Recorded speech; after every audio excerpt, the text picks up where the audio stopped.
Hoy, en consejos de cómo no empezar un canal de anime, por parte del autor de llamar mediocre un anime que a todo el mundo le encanta y hablar bien de un anime que a nadie le importa, llega a hacer un análisis de un anime que no ha visto nadie. ¿Qué estoy haciendo con mi vida?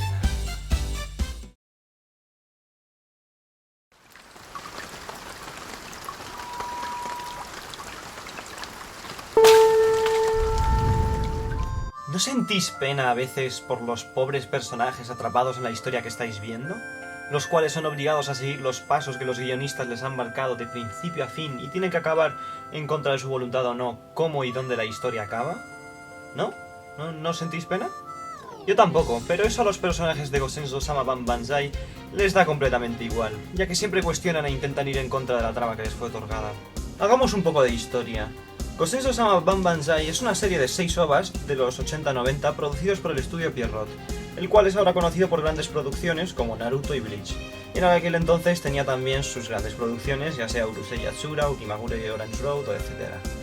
Los OVAs fueron dirigidos por Mamoru Oshii, director famoso principalmente por la popular e influyente Ghost in the Shell, aunque en aquel entonces no existía todavía. Como nota hay que añadir que la época anterior a Ghost in the Shell de Oshii es muy interesante, ya que dirigió varias obras muy experimentales, como podría ser la película Tenshi no Tamago y, evidentemente, también los 6 OVAs que voy a analizar a continuación.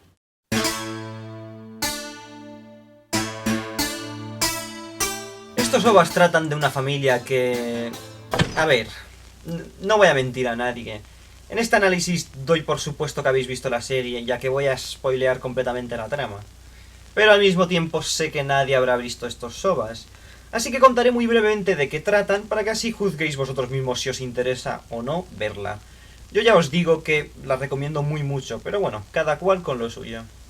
Prosigamos. Estos OVAs tratan de la vida de una familia, padre, madre e hijo, que viven supuestamente felices hasta que llega Maroko, la cual se proclama nieta del protagonista, el hijo de la familia, y dice haber venido del futuro con una máquina del tiempo para visitar a sus ancestros.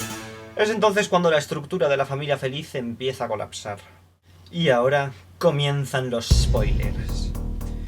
Esta no es una historia cualesquiera, no es tu típica comedia absurda japonesa de los 90, sino lo que tenemos aquí es una historia en la que personajes se enfrentan con la trama y en la que los eventos son manipulados por los mismos personajes para que sucedan o no. Los personajes son conscientes de que están en una historia y el anime es una exploración de la relación de los personajes con la trama misma. Y no me estoy inventando todo esto sobre la marcha, sino ¿por qué creéis que la puesta en escena es tan parecida al teatro?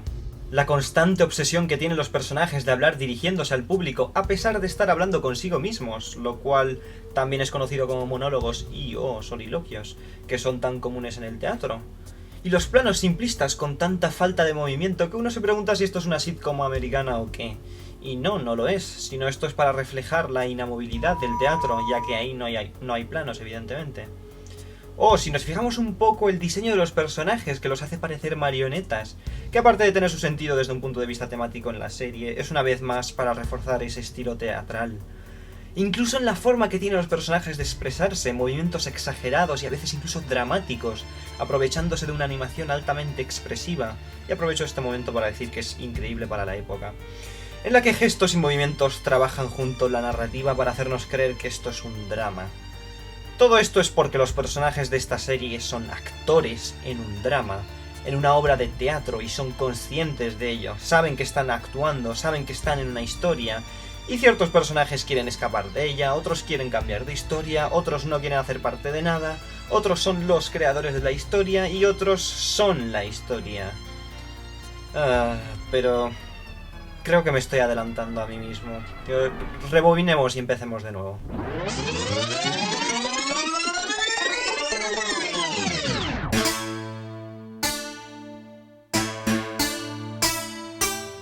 Algo que resulta evidente después del primer capítulo es que Maroko es tratada tanto por la narrativa como por los personajes como si ella fuera la historia.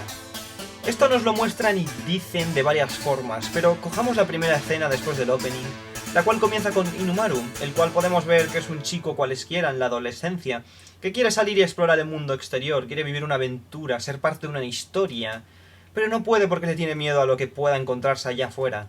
Esto nos lo muestran al principio, donde vemos a Inumaru observar desde la lejanía y con unos prismáticos, a salvo de los terrores del mundo exterior, una flor amarilla. Algo insignificante, pero es algo que podría ser mucho más que eso. Podría ser una aventura, una historia. Esto nos lo dejan aún más claro cuando la flor amarilla, es decir, Maroko, llega y llama a la puerta. Porque nosotros sabemos que ella es la historia, ya que ella es la que desenlazará toda una serie de eventos alocados y es la que hará que la historia tenga lugar para empezar. Y por si fuera poco, en la escena anterior a esta tenemos un plano muy interesante, en el que Inumaru a regañadientes se acerca y mira a ver quién ha tocado a la puerta. Y al acercarse lo que hace también es acercarse a la supuesta cámara hasta tapar gran parte del plano y vemos cómo mira directamente a la cámara. Esto no está hecho así por casualidad, sino es para decirnos que Inumaru está observando la historia misma, ya que sabemos que la supuesta cámara es por donde la historia nos es contada, e Inumaru está mirando fijamente eso que nos cuenta la historia. Evidentemente lo que él está mirando en realidad es a Maroko, que está al otro lado de la puerta. Por lo tanto, lo que realmente nos están diciendo es que Maroko, en cierto modo, es la historia. Es por eso que no usan el punto de vista de Maroko en este plano, ya que nos están diciendo que él está mirando a Maroko, pero como historia, no como personaje. Inumaru está ahora observando de cerca la flor amarilla que dará comienzo a su historia, de la misma forma que la observó momentos atrás en la lejanía a través de sus prismáticos. Y es después de entender esto que nos damos cuenta de las motivaciones de todos los personajes y por qué actúan de X forma. Entonces, en el primer capítulo lo que realmente estamos viendo es a Inumaru tratando de ser el protagonista de la historia. Sabe que si no es él el que abre esa puerta, pasará a ser un personaje secundario, y no quiere eso. Él quiere su propia historia, es por eso que al conocer a Maroko solo es capaz de verla como una chica de su edad con la que empezar su nueva historia de amor. Aparte de eso, el primer capítulo también dedica parte en explorar la aceptación de los personajes cuando se les introduce una historia completamente fuera de lo normal y alocada, como la es Maroko. Inumaru no tiene problemas en aceptar tal historia, ya sabemos que lleva tiempo esperando una oportunidad como esta para poder vivir su propia historia, pero en cambio la madre no parece ser muy fan, y le explica a Inumaru las maldades que puede traer una historia. Le dice que es una trampa por la cual no se debe de dejar seducido. Por ahora no entendemos por qué la madre tiene este terror absoluto hacia las historias, ya que no es hasta el episodio 3 donde profundizan en el porqué. En el segundo capítulo el conflicto principal es entre padre e hijo. El padre sospecha los planes malignos de Inumaru, robar la historia, es decir, a Maroko y quedársela solo para él. Por lo tanto, el padre quiere convertirse en el protagonista para que eso no pase. Esto está ilustrado en el monólogo del principio, en el que nos cuenta sus motivaciones, ya que podemos observar cómo, en el momento en el que dice que gracias a Maroko le han vuelto las ganas de vivir y sus días han empezado a cobrar sentido, se coloca físicamente delante de Inumaru, implicando así sus intenciones de robarle el protagonismo y ser él el nuevo protagonista de esta historia. El conflicto es al final resuelto a través del agente de la policía del tiempo que amenazaba con quitarles la historia por la que tantos estaban peleando. Y es Inumaru el que lo gana, derrotando a la gente y terminando así el drama familiar en el que se encontraban y comenzando su historia de amor. O eso dice él. El tercer capítulo trae de vuelta a la madre de Inumaru, que desapareció durante un capítulo entero, y nos revelan por qué le tiene tanto odio a las historias en una discusión con el detective que contrató para encontrar a Maroko e Inumaru. Mientras tanto, estos dos están ahora viviendo solos, e Inumaru está haciendo todo lo posible para que su historia de amor dé comienzo. Vemos sus desesperados intentos a lo largo de distintos días de sus vidas cotidianas. Vemos cómo Inumaru trata de cambiar la historia en la que se encuentra, trata de convertir el drama familiar en una historia de amor. Pero sus intentos son en vano, dado que al final del capítulo llega un personaje clave y le cuenta que es imposible volverse el autor de su propia historia. Y acabamos el capítulo en una nota tremendamente dramática para recordarnos una vez más el drama en el que está atrapado Inumaru. En el capítulo 4 llegamos a ese punto altamente común en las obras de teatro, en el que todos los personajes se reúnen y conflictos son resueltos. Y efectivamente es lo que pasa aquí. El conflicto que se lleva posponiendo desde el capítulo 1, es decir, la aceptación de la historia por parte de la madre, se da por finalizado en el momento en el que ella, regañadientes, acepta a Maroko como parte de la familia. Esto siendo resultado de la confrontación final entre madre e hijo. Una vez más, las posiciones físicas de los personajes reflejan motivaciones y resultados de conflictos. Si no, mirad el momento en el que Inumaru le dice a su madre que o continúa su existencia en esta historia como secundaria o se va por completo de ella. Observad cómo la madre lentamente se va colocando detrás de Inumaru hasta que desaparece por completo, indicando así que Inumaru ha ganado el conflicto. El problema es que cerrar este conflicto daría fin a la historia, y todavía quedan 2 capítulos más. Es entonces cuando se preguntan los personajes cómo debería seguir la historia, qué es lo que debería de pasar ahora. Pues lo que pasa ahora es que llega el Deus Ex Machina. El capítulo 5 marca un giro en la historia totalmente inesperado, dado que al fin llega el tan necesario y preciso giro argumental, que destruye los planes e ideas de todos los personajes.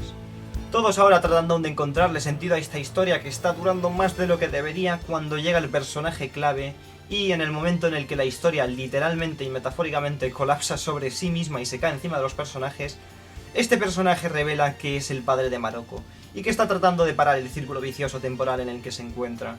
Al final el capítulo acaba con la propia historia, Maroko abandonando a sus personajes y dejándolos en la miseria de su drama familiar. La historia llega a su fin en el capítulo 6, que adopta un formato peculiar en el que Inumaru narra los hechos y eventos de la historia desde su perspectiva, eso sí. Hasta que al final llegamos a la conclusión, en la que vemos un desolado Inumaru desmayándose en medio de la nieve, persiguiendo aquello que él tanto deseaba, a Maroko. Todo esto acaba con un montaje dramático y emocionante, tal y como el padre de Maroko nos dijo que acabaría. Pero siento que falta algo. Rebobinemos una última vez.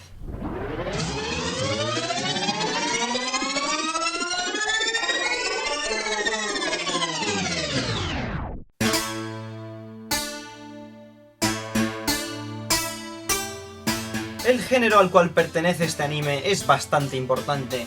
Es mencionado por los personajes en varios momentos, aunque lo que mencionan es el género al que creen ellos que pertenece la historia. Y vemos que en su gran mayoría quedan todos de acuerdo en que esto es un drama familiar.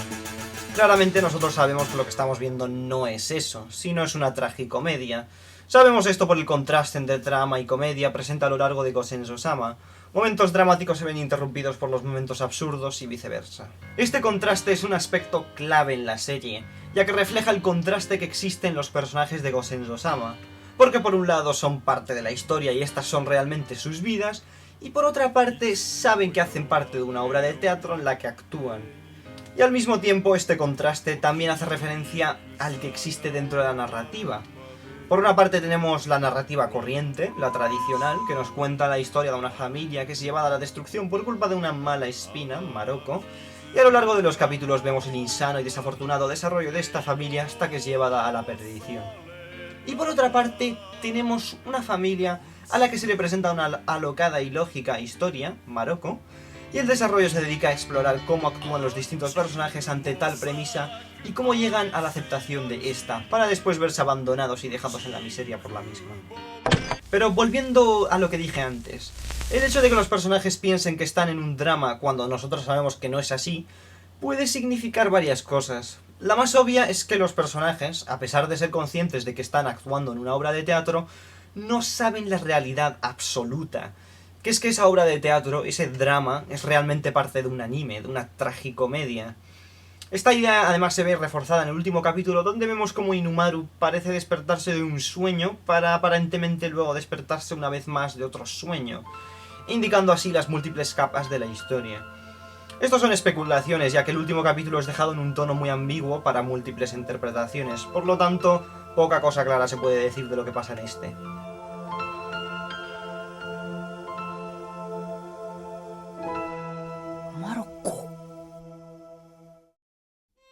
Algo más que hace este último capítulo es dejar completamente a un lado la comedia y adaptar el formato de un drama. Esto también lo vemos con el hecho de que sacan por completo la típica secuencia documental de Abe que aparecía al comienzo de cada capítulo, que aparte de servir como comedia, también reflejaba ciertos aspectos, o mejor dicho, el conflicto central del capítulo. Y el abandono este de la comedia, en cierto modo, se siente casi como si le diera la razón a sus personajes de que esto realmente era un drama y no una tragicomedia como nosotros, los espectadores, pensábamos. Es decir, al final la trama enreversada no solo trae desgracias a sus personajes, sino nos hace cuestionar a nosotros mismos la identidad de esta.